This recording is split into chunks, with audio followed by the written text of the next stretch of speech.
Viral ASN diduga cuma numpang foto saat naik transportasi umum, untuk laporan ke atasan. Viral video bernarasi seorang aparatur sipil negara, ASN, di Jakarta diduga hanya menggunakan transportasi umum untuk kebutuhan dokumentasi laporan kepada atasan. ASN tersebut berpose di dalam bus Transjakarta. ASN itu disebut hanya sebentar berada di dalam bus, lalu turun kembali setelah berfoto.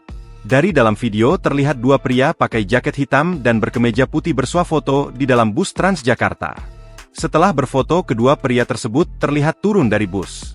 Diberitakan sebelumnya seluruh aparatur sipil negara, ASN, di lingkungan pemerintah provinsi, Pemprov, DKI Jakarta diwajibkan menggunakan transportasi umum massal saat berangkat kerja, menjalankan tugas dinas, dan pulang kerja setiap hari Rabu. Setiap ASN juga harus melaporkan aktivitas tersebut dengan cara swafoto dan mengirimnya sebagai bentuk bukti.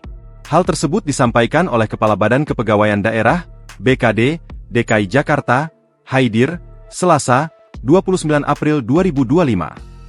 Foto-foto tersebut akan dikumpulkan oleh admin perangkat daerah masing-masing untuk diverifikasi.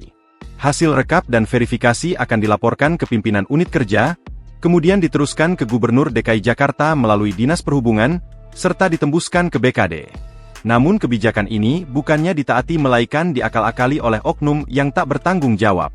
Download Tribun X sekarang, menghadirkan lokal menjadi Indonesia.